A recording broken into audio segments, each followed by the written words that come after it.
human resource development is the integrated use of training, organization, and career development efforts to improve individuals, that's at the employee level, group, teams, and department level, and organizational effectiveness as a whole. Planned, continuous, and systematic approach towards building the organization is a key or essence of HRD. HRD helps employees focus on their career aspirations, their goals, and will have it supplemented by career development plans. So, for example, if you join an organization, a little later, if you are keen on understanding how your career is going to shape up with the company should be able to provide you with a career ladder. Else, this would become just another stopgap job opportunity, and the company would see you eventually quitting. HRD provides employees with new skills, knowledge, and attitude, improving their performance and growth in the organization, making them more competent. HRD is a subset of HRM, not the opposite, and draws many functions, attributes, and processes from HRM. In quick contrast, HRD is mostly development oriented. You find the word HRD, the last part of it, of the acronym, is development. So it's development oriented, while HRM, which is HR management, is mainly maintenance oriented. We have spoken about the different functions of management in another video.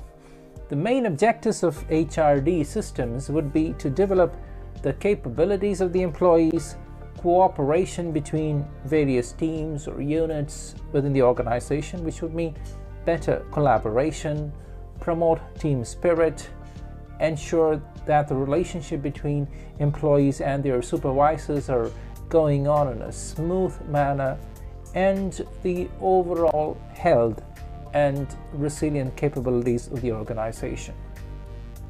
HRD helps to satisfy individuals, that's an employee's basic needs, and motivates them to find jobs that challenge their capabilities. So most of the organizations encourage employees to push their boundary limits and go beyond what's obvious. And so when employees have that loyalty built, they would definitely resort to exhibiting discretionary efforts.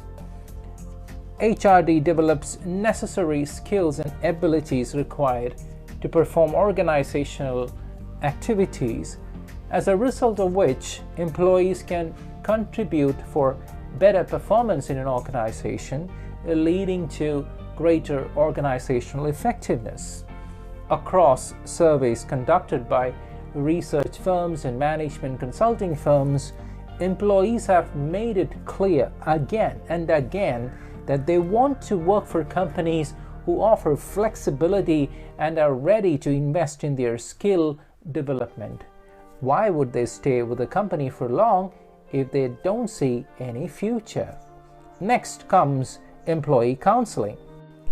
Employee counseling is a psychological technique very close to my heart, and something that I always did as a part of my interventional technique, being a part of organizations like Standard Chartered and CSS Corp. Employees get their problems, be it physical, mental, or anything disturbing them at work, addressed on in a timely manner. Because if it does not get addressed in a timely manner, what happens is the amount of stress and strain would get built in the person, resulting in frustration, in indirect aggression, leading to absenteeism and even quitting the organization. So on one side, the productivity is going to take a hit, and on the other side, the organization would have to witness a talented employee leaving the organization. So employee counseling sessions today play a very important role in addressing the employees' issues that are manifold, and it tackles problems efficiently. So as I've indicated earlier, it's going to have an impact on the productivity levels.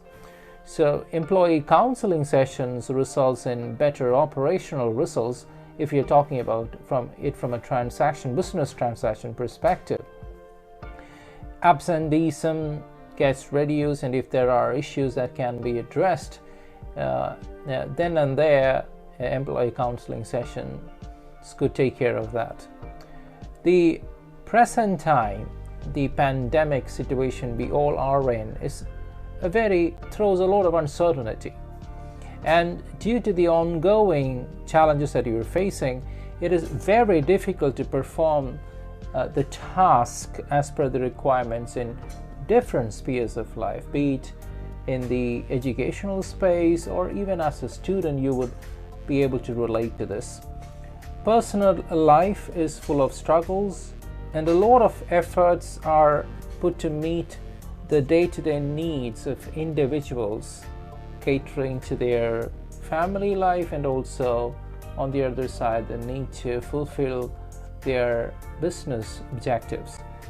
Job opportunities are not much, inflation is very high, needs and expectations are increasing, and tough competition is being faced by companies that are still alive and kicking, let alone the threat of war, sanctions, and new viruses taking shape, unfortunately, since 2019.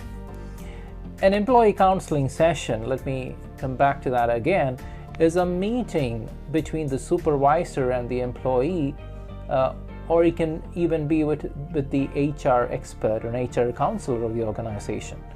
And the focus here is to look at an incident, a particular aspect of an employee's performance, which the supervisor or another person inside the team has identified as an opportunity to improve, complementing the person's overall performance and conduct. The aim of counseling is to provide help and support to the employee during his or her difficult times and enable them to face problems and challenges successfully. So sometimes it takes a third person to help them understand where they are at this point in time and how they can face it, because being a part of the problem is sometimes very difficult for you to figure out a solution because you are a part of that problem. It is generally conducted as a private face-to-face meeting between the employee and the counselor, and the counselor takes an empathetic approach in understanding and being a very patient listener, and then coming up with suggestions.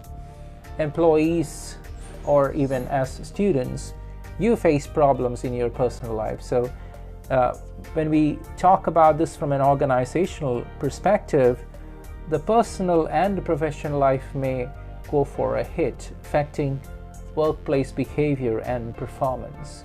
And all of these aspects would get addressed during an employee counseling session. Let's now get into emotional intelligence. I love it personally. Emotional quotient and the related aspect of it.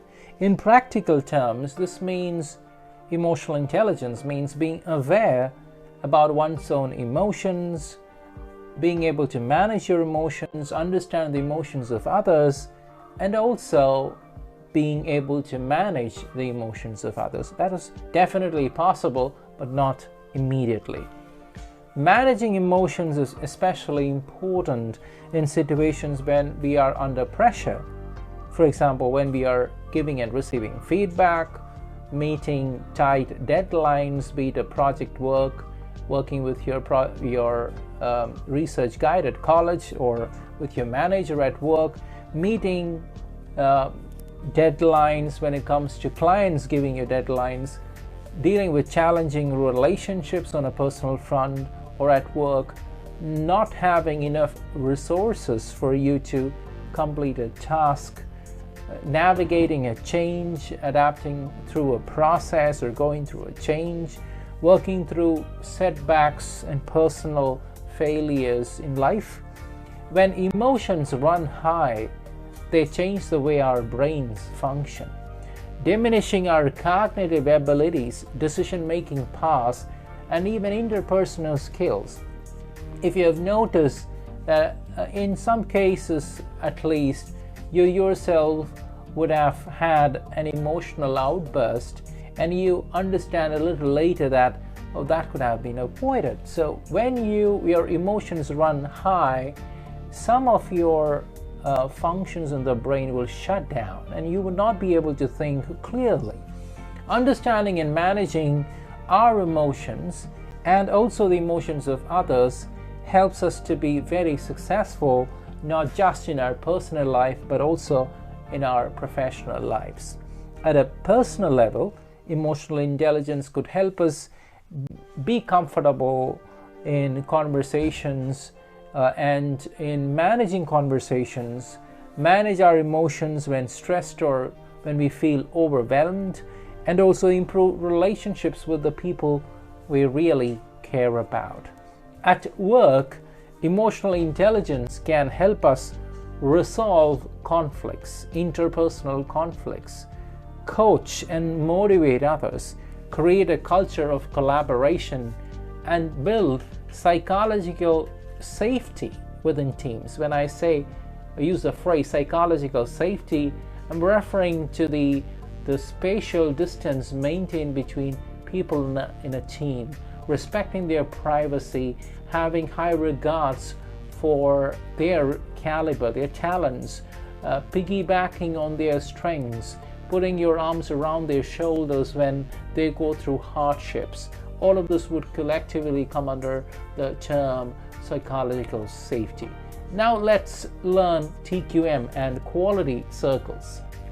Businesses use TQM to set initial standards of quality, identify areas in which the organization is not meeting those standards, plan and implement corrective actions in those areas, and redefine their standards of performance. Then the cycle starts all over again with a fresh look at the standards. Total quality management, in short TQM, is a general philosophy of gradually improving the operations of a business.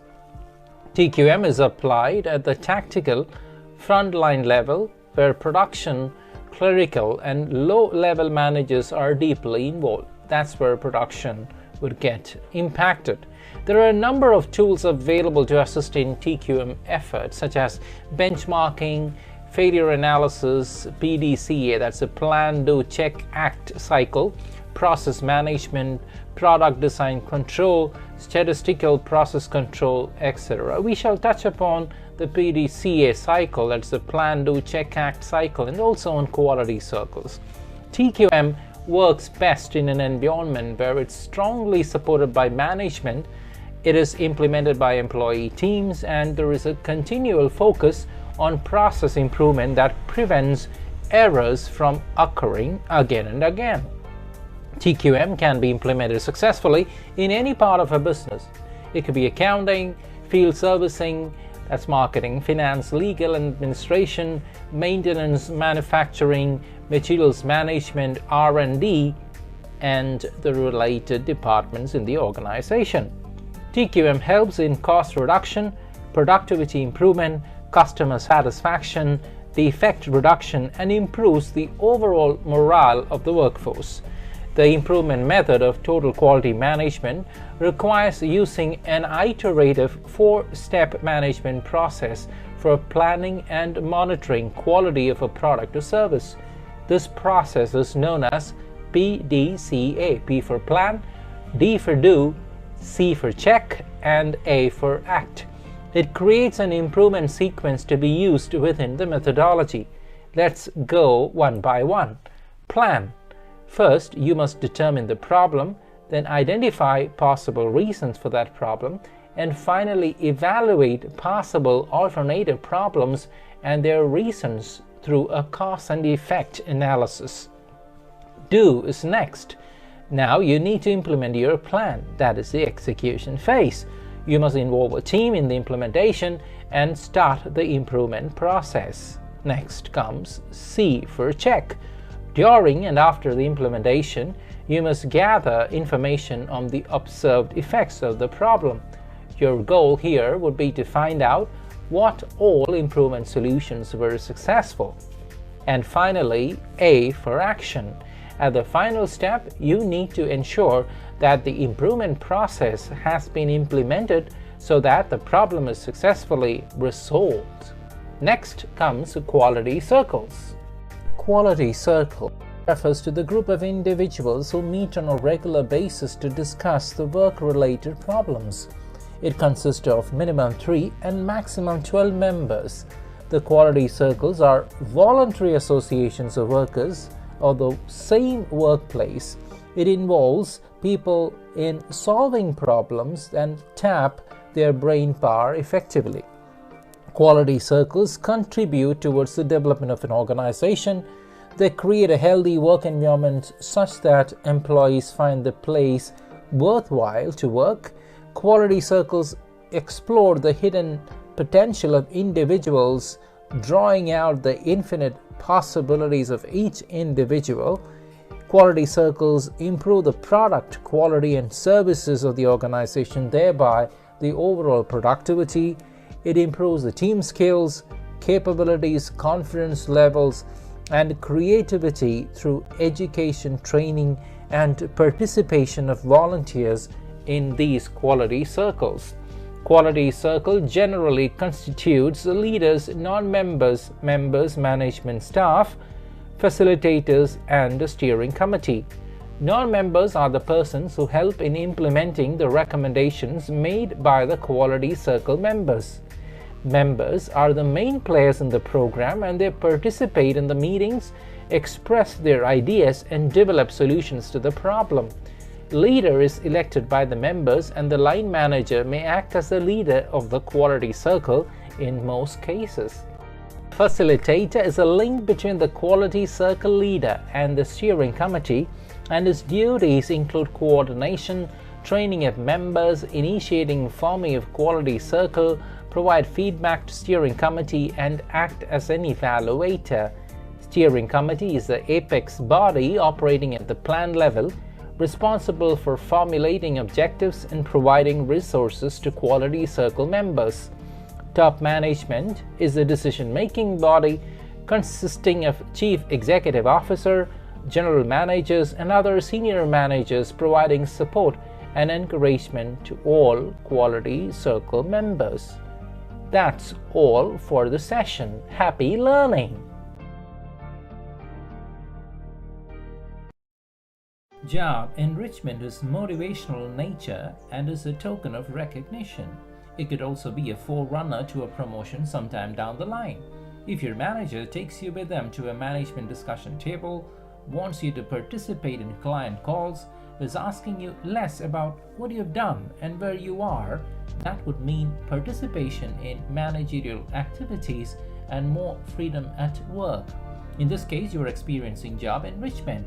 These factors certainly would make your life at work richer than how it was earlier. Your job would therefore become challenging, and your responsibilities would increase because you have won the organization's and your manager's trust. There is greater autonomy at work, satisfaction, and greater recognition that comes alongside job enrichment. Job rotation presents employees with an opportunity to learn new skills, build their competencies, and eventually help them move into new roles within the same organization. The best part of job rotation is the opportunity to meet new people, gather information from experts, build one's own network within the same company, and grow. Let's take an example. John is a fresh graduate out of college and got placed at HCL. John was a part of the recruitment team initially. 2 years later, his manager asked him to move to the payroll team. He did well, very well there too. John was asked to move into the performance appraisal team and later on into training. 20 years from now, John would be the right candidate to become the head of the HR department, thanks to the opportunity he had experiencing various subsets of HR across the organization. Internal mobility is synonymous with the term talent mobility. It would mean movement of employees within the organization across functions, from one department to another, across the country, or even outside the country to a location where the company has its business interests. Internal movement could happen because of job rotation policies, employees opting a specific career path to further their career growth due to a promotional transfer or even a stretch assignment the employee is currently on. Employees could also move internally even without a promotion. Hence, internal mobility would mean mobility of talents within the organization, which would on one side enhance the employee's skills and is a part of their development plan, and on the other side, businesses could leverage the strengths of employees utilizing their skills to maximize business goals. Performance appraisal pertains to evaluating how employees had performed in their job during the period of appraisal. Example, if John had joined Wipro on 1st of Jan 2021, he would ideally be due for his annual evaluation, that is performance appraisal, by 31st of December 2021 if that corresponds to the company's annual appraisal cycle. After training, employees get their key result areas as well as key performance indicators set. Weightage is distributed across KRAs based on their job. Similarly, students go through an appraisal by their college or university when they sit for exam at the end of each semester. They get a score, a grade, or a rating based on their performance. Companies follow different appraisal methods. The 360-degree appraisal mechanism is one where employees evaluate themselves, that self-appraisal, by their supervisor, by their subordinates, by their colleagues, and sometimes even by the vendors.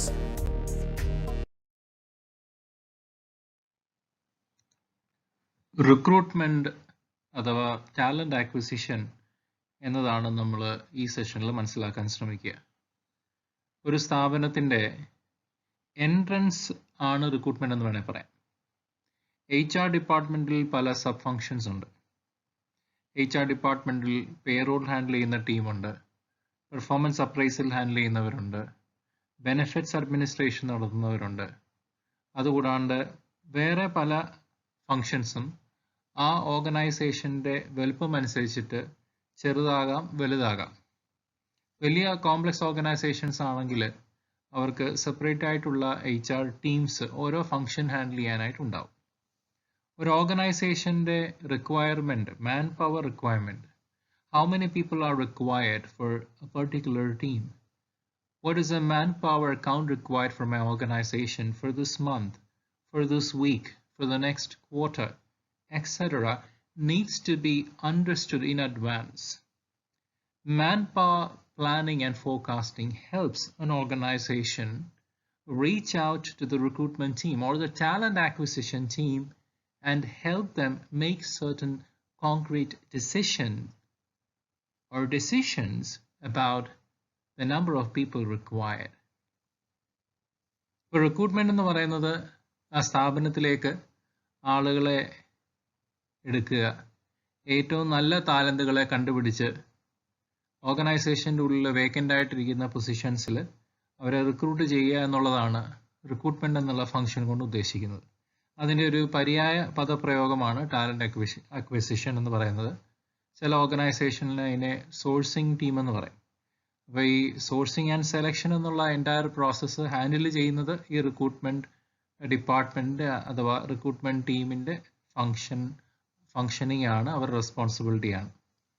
HR-ൻ്റെ ഉള്ളിൽ വരുന്ന ഒരു sub ഫങ്ഷനാണ് recruitment എങ്കിൽ കൂടെ ചില ഓർഗനൈസേഷനിൽ payroll ചിലപ്പോൾ HR എന്നുള്ള corporate ഫങ്ഷനിൽ separate ആയിട്ട് ആ ജോലിയുടെ സെൻസിറ്റിവിറ്റി കാരണം സെപ്പറേറ്റ് ആയിട്ട് ട്രീറ്റ് ചെയ്യും. അതേപോലെ തന്നെ റിക്രൂട്ട്മെൻറ്റിനെയും അങ്ങനെ സെപ്പറേറ്റ് ആയിട്ട് ട്രീറ്റ് ചെയ്യുന്നതായിട്ട് കണ്ടുവരാറുണ്ട്. എന്നാൽ അതൊരു HR-ൻ്റെ സബ് ഫങ്ഷൻ ആണ് എന്നുള്ളത് മനസ്സിലാക്കിയിരുന്നാൽ മതിയാവും. റിക്രൂട്ട്മെന്റ് ടാലന്റ് അക്വിസിഷൻ എന്ന് പറയുന്നത് ഇന്റർചേഞ്ചബിളി യൂസ് ചെയ്യുന്ന ടേംസ് ആണ്. ഇപ്പോൾ റിക്രൂട്ട്മെന്റിൽ എന്തൊക്കെയാണ് നടക്കുക? ഒന്ന്, റിക്രൂട്ട്മെന്റ് ടീം കമ്പനിയുടെ ഉള്ളിൽ അവർക്ക് ഏത് ടീമിലാണ് വേക്കൻസി, പ്രൊഡക്ഷനിലാണോ, മാർക്കറ്റിങ്ങിനാണോ, ക്വാളിറ്റി ടീമിലാണോ, ഫിനാൻസ് ആൻഡ് അക്കൗണ്ട്സ് ടീമിലാണോ, ഏത് ടീമിലാണോ വേക്കൻസി ഉള്ളത്, ആ വേക്കൻസി ഏത് തലത്തിലാണ്, എക്സിക്യൂട്ടീവ് ലെവലിലാണോ, ലീഡർഷിപ്പ് ലെവലിലാണോ, ഫ്രഷർ ലെവലിലാണോ എന്നുള്ളതൊക്കെ നിജപ്പെടുത്തിയതിനു ശേഷം അവർ ഒരു പ്ലാൻ തയ്യാറാക്കും. ആ പ്ലാൻ എന്ന് പറയുന്നത് എവിടെ നിന്നാണ് നമ്മൾക്ക് ഈ വ്യക്തികളെ എടുക്കാനായിട്ട് സാധിക്കുക, കമ്പനിയുടെ ഉള്ളിൽ നിന്ന് എടുക്കണോ പുറത്തുനിന്ന് എടുക്കണോ, അവർക്ക് അവർ കടന്നു പോകേണ്ടതായിട്ടുള്ള ഫിൽട്രേഷൻ പ്രോസസ്സ് എന്താണ്? ഒരു അരിപ്പയിൽ കൂടെ അരിച്ചെടുക്കുന്നത് പോലെ, ചായയും കാപ്പിയും ഒക്കെ നമ്മൾ അരിച്ചെടുക്കുന്നത് പോലെ, ഒരു ഓർഗനൈസേഷൻ്റെ ഉള്ളിലോട്ട് അപേക്ഷകൾ ക്ഷണിക്കുമ്പോൾ ആ അപേക്ഷിക്കുന്നവരെല്ലാവരും സെലക്ട് ആകുകയില്ല.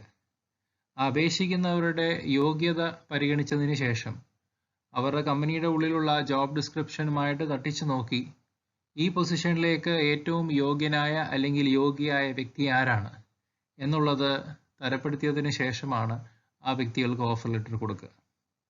അപ്പോൾ മാൻ പവർ റിക്വയർമെൻറ്റ് അണ്ടർസ്റ്റാൻഡ് ചെയ്യുന്ന സമയം മുതൽ ഒരു ഓഫർ റിലീസ് ചെയ്ത്, അതായത് സെലക്ഷൻ പ്രോസസ്സിൽ കൂടെ കടന്നുപോയി ഒരു ഓഫർ റിലീസ് ചെയ്ത് ആ വ്യക്തികളെ അല്ലെങ്കിൽ വ്യക്തിയെ അവൈലബിൾ ആയിട്ടുള്ള വേക്കൻസിയിൽ പ്ലേസ് ചെയ്ത് കഴിയുമ്പോഴാണ് റിക്രൂട്ട്മെൻറ്റ് അഥവാ ടാലൻറ്റ് ആക്വിസിഷൻ്റെ കർത്തവ്യം പൂർത്തിയാകുക. ഒരു ഓർഗനൈസേഷൻ്റെ ആദ്യത്തെ മുഖമെന്ന് വേണമെങ്കിൽ തന്നെ പറയാം ഈ റിക്രൂട്ട്മെൻറ്റ് അല്ലെങ്കിൽ ടാലൻറ്റ് ആക്വിസിഷൻ ഡിപ്പാർട്ട്മെൻറ്റിലെ ആളുകളുടെ റെസ്പോൺസിബിലിറ്റി പോയിന്റ് ഓഫ് വ്യൂ വെച്ച് നമ്മൾ മനസ്സിലാക്കുകയാണെങ്കിൽ, പുതുതായിട്ട് വരുന്ന ഒരു കാൻഡിഡേറ്റിനെ, ഒരു ആപ്ലിക്കൻറ്റിനെ കമ്പനിയെ പറ്റി ഉള്ള ബോധവൽക്കരണം നൽകുകയും ഏത് റിക്വയർമെൻ്റ് ആണ് റിക്വയർമെൻറ്റിനെ പറ്റി മനസ്സിലാക്കിപ്പിക്കുകയൊക്കെ ചെയ്തതിന് ശേഷമാണ് ഈ വ്യക്തിയെ ആപ്ലിക്കേഷന് വേണ്ടിയിട്ട് ആപ്ലിക്കേഷൻ അയക്കാൻ വേണ്ടി ക്ഷണിക്കുക. അത് അയക്കാനായിട്ട് പല രീതികളുണ്ട്. ഫോൺ വിളിച്ച് ചോദിക്കാം, ഇമെയിൽ അയക്കാം, കമ്പനിയിലോട്ട് അത് നേരിട്ട് അയച്ചു കൊടുക്കാം, കമ്പനിയിൽ നേരിട്ട് പോയിട്ട് ഒരു വാക്ക് ഇൻ ഇൻ്റർവ്യൂവിൻ്റെ ഭാഗമായിട്ടൊക്കെ നമുക്ക് ബയോഡേറ്റ കമ്പനിയിൽ എത്തിക്കാനായിട്ട് സാധിക്കും. ഇപ്പോഴുള്ള പാൻഡമിക് സിറ്റുവേഷൻ്റെ വെളിച്ചത്തിൽ നമുക്ക് ഏറ്റവും അനുയോജ്യം ഇമെയിലായിട്ട് അയച്ചു കൊടുക്കുക എന്നുള്ളതാണ്. Recruitment or talent acquisition, therefore, is a branch of HR responsible for one particular activity, which is acquiring talents for the organization. പഴയ രീതി അഥവാ കൺവെൻഷണൽ മെത്തേഡ് ഓഫ് ഹയറിംഗ് ഒക്കെയാണെന്നുണ്ടെങ്കിൽ ഒരു പരസ്യം ഇടുന്നു, ആ പരസ്യത്തിൽ അപേക്ഷ ക്ഷണിക്കുന്നു, HR ഇൻ്റർവ്യൂ നടത്തുന്നു, അപേക്ഷകരെ കമ്പനിയുടെ ഉള്ളിൽ ട്രെയിനിങ്ങിന് വേണ്ടിയിട്ട് അവർ ഹയർ ചെയ്യുന്നു. ട്രെയിനിങ് പ്രോസസ്സിൽ കൂടെ കടന്നു പോയതിന് ശേഷം ഏത് ഡിപ്പാർട്ട്മെൻറ്റിലാണോ അവർ പ്രവേശിക്കേണ്ടത് ആ ഡിപ്പാർട്ട്മെൻറ്റിലേക്ക് ആവശ്യമായ ട്രെയിനിങ് കൊടുത്തതിന് ശേഷം അവരെ ആ ഡിപ്പാർട്ട്മെൻറ്റിൽ അവർ പ്ലേസ് ചെയ്യുന്നു. ഇന്ന് ആധുനിക യുഗത്തിൽ, അതായത് കണ്ടംപററി മെത്തേഡ് ഓഫ് ഹയറിംഗ് നോക്കുകയാണെന്നുണ്ടെങ്കിൽ ATS സിസ്റ്റംസ് ഒക്കെ യൂസ് ചെയ്യും. ആപ്ലിക്കേഷൻ ട്രാക്കിംഗ് സോഫ്റ്റ്വെയർ, അതായത് ഐസിംസ്, ടലായോ, സാപ്പ്, റിക്രൂട്ട്മെൻറ്റ് ടൂൾസ് ഒക്കെ യൂസ് ചെയ്യും. ഇത് റിക്രൂട്ട്മെൻറ്റ് പ്രോസസ്സ് കുറച്ചുകൂടെ എഫിഷ്യൻ്റ് ആക്കാൻ വേണ്ടിയിട്ട് പൈസ ഉള്ള ഓർഗനൈസേഷൻസ് മാത്രമാണ് ഇത് വാങ്ങിക്കാൻ സാധിക്കുക. കാരണം ഇത് സബ്സ്ക്രിപ്ഷൻ ബേസ്ഡ് ആയിട്ടുള്ള പ്രൊപ്രൈറ്ററി സോഫ്റ്റ്വെയർ ആണ്. ഓരോ വർഷവും എംപ്ലോയീസിൻ്റെ കണക്ക് ഹെഡ് കൗണ്ട് ഫാക്ടറിങ് ചെയ്തിട്ടാണ് ആ ലൈസൻസ് സബ്സ്ക്രിപ്ഷൻ പുതുക്കുക. ചെറിയ ഓർഗനൈസേഷൻ ആണെന്നുണ്ടെങ്കിൽ അവർക്ക് ഇതുപോലുള്ള വില കൂടിയ സോഫ്റ്റ്വെയർ ആപ്ലിക്കേഷൻ ATSS ഒന്നും വായിക്കാനായിട്ട് സാധിക്കുകയില്ല. അവർ അവരുടേതായിട്ടുള്ള ചിലപ്പോൾ ഒരു ഇൻഹൗസ് സോഫ്റ്റ്വെയർ ക്രിയേറ്റ് ചെയ്യുകയോ അതല്ല സാധാരണഗതിയിൽ എക്സൽ ഷീറ്റിൽ ഇൻഫർമേഷൻ സ്റ്റോർ ചെയ്തിട്ട് അവരുടെ ഉള്ളിൽ തന്നെ ആ പ്രോസസ്സ് സ്ട്രീം ലൈൻ ചെയ്ത് ഫോളോ ചെയ്യാനായിട്ടൊക്കെ ശ്രമിക്കും. അപ്പോൾ ആദ്യത്തെ സ്റ്റെപ്പ് എന്ന് പറയുന്നത് ഒരു ഡിപ്പാർട്ട്മെൻറ്റുള്ള ആളുടെ ആവശ്യം മനസ്സിലാക്കിയതിന് ശേഷം രണ്ടാമത് അവരെ എവിടെ നിന്ന് സോഴ്സ് ചെയ്യുന്നു. Where do we have these candidates? Are they with our competitors?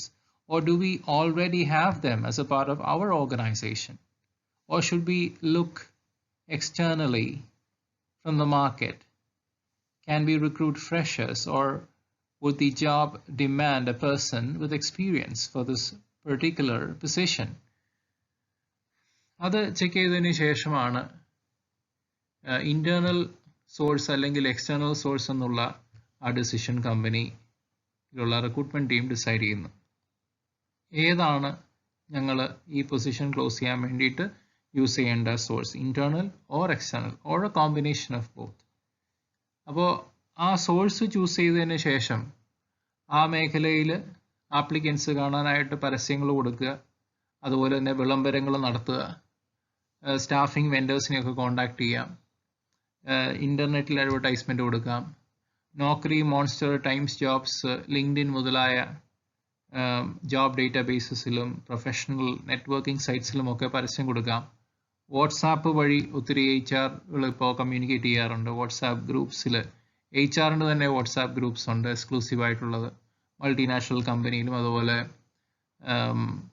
Manufacturing സെക്ടറിലുള്ള കമ്പനീസിലുള്ള HR, അതേപോലെ തന്നെ NHRD national human resources development network പോലുള്ള HR പ്രൊഫഷണൽ ഗ്രൂപ്പ്സിൻ്റെ ഉള്ളിൽ അത് ഷെയർ ചെയ്യും. അങ്ങനെ ആ ഇൻഫർമേഷൻ ആപ്ലിക്കൻറ്റിൽ അടുത്തെത്തുക എന്നുള്ളതാണ് ഇതുകൊണ്ട് ഉദ്ദേശിക്കുന്നത്. കമ്പനിയുടെ ഉള്ളിലുള്ളതാണെന്നുണ്ടെങ്കിൽ അത് എംപ്ലോയി റെഫറൽ പ്രോഗ്രാംസ് ആയിട്ട് റൺ ചെയ്യും. ഇപ്പോൾ ഞാനാണ് കമ്പനിയുടെ ഉള്ളിലിരിക്കുന്ന ഒരു എംപ്ലോയി എങ്കിൽ ഒരു പൊസിഷൻ ക്ലോസ് ചെയ്യാനായിട്ട് എന്നെ എൻകറേജ് ചെയ്യുകയും ആ പൊസിഷൻ ക്ലോസ് ആയി കഴിഞ്ഞാൽ പാരിതോഷികമായിട്ടൊരു നിശ്ചിത തുക ആ വ്യക്തി ജോയിൻ ചെയ്ത് ഒരു മാസത്തിന് ശേഷം എൻ്റെ സാലറിയുടെ കിട്ടുന്ന ഒരവസ്ഥാ വിശേഷമൊക്കെ പല കമ്പനിയിലും അവർ പ്രോത്സാഹിപ്പിക്കുന്നതിൻ്റെ ഭാഗമായിട്ട് എംപ്ലോയീസിനെ റിക്രൂട്ട്മെൻറ്റിൻ്റെ ഭാഗമായി അവരുടെ എക്സ്റ്റൻഡ് ആമായിട്ട് പ്രോത്സാഹിപ്പിക്കുന്നതിൻ്റെ ഭാഗമായിട്ട് ചെയ്യാറുണ്ട്, ഒരു റിവാർഡ് പോലെ.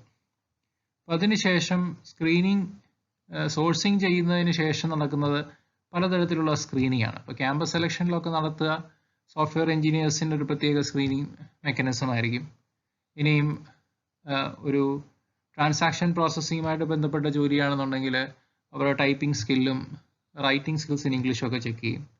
ഒരു കോൾ സെൻറ്റർ ഓപ്പർച്യൂണിറ്റി ആണെന്നുണ്ടെങ്കിൽ അവരുടെ കമ്മ്യൂണിക്കേഷൻ സ്കില്ലിനായിരിക്കും മുൻതൂക്കം കൊടുക്കുക. അതേപോലെ തന്നെ ചില കാര്യങ്ങൾ പെട്ടെന്ന് പഠിച്ചെടുക്കാനായിട്ടുള്ള പ്രാവീണ്യം, ഇതൊക്കെ ആ സ്ക്രീനിങ്ങിൻ്റെ ഭാഗമായിട്ട് വിലയിരുത്തും. സാധാരണഗതിയിൽ HR റൗണ്ടും ഉണ്ടാവാറുണ്ട്, ടെക്നിക്കൽ റൗണ്ടും ഉണ്ടാവാറുണ്ട്. ടെക്നിക്കൽ റിക്വയർമെൻറ്റിലേക്കൊക്കെയാണ് ഒരു ടെക്നിക്കൽ റൗണ്ട് ഉണ്ടാവുക. HR റൗണ്ടിൽ ആദ്യം ചെക്ക് ചെയ്യുക ഈ വ്യക്തി is he or she fit for this role. അപ്പോൾ ഒരു ജോബിൻ്റെ ഭാഗമായിട്ടൊരു പ്രീ സ്ക്രീനിങ് ആണ് നടത്തുക. അതിനുശേഷം ഫിൽട്ടർ ചെയ്തിട്ട് യോഗ്യരായിട്ടുള്ള ആപ്ലിക്കൻസിനെ ഒരു ടെക്നിക്കൽ റിവ്യൂവിന് വിധേയരാക്കും. ഇവർ ഏത് ഡിപ്പാർട്ട്മെൻറ്റിലോട്ടാണോ പോകേണ്ടത് ആ ഡിപ്പാർട്ട്മെൻറ്റിലെ ഒരു മാനേജറോ സൂപ്പർവൈസറോ ആയിരിക്കും പിന്നീട് ഇൻ്റർവ്യൂ ചെയ്യുക. അതിൻ്റെ ഭാഗമായിട്ട് എന്തെങ്കിലും റിട്ടേൺ ടെസ്റ്റുകളൊക്കെ കണ്ടക്ട് ചെയ്യണമെന്നുണ്ടെങ്കിൽ അത് ചെയ്യുന്നതായിരിക്കും.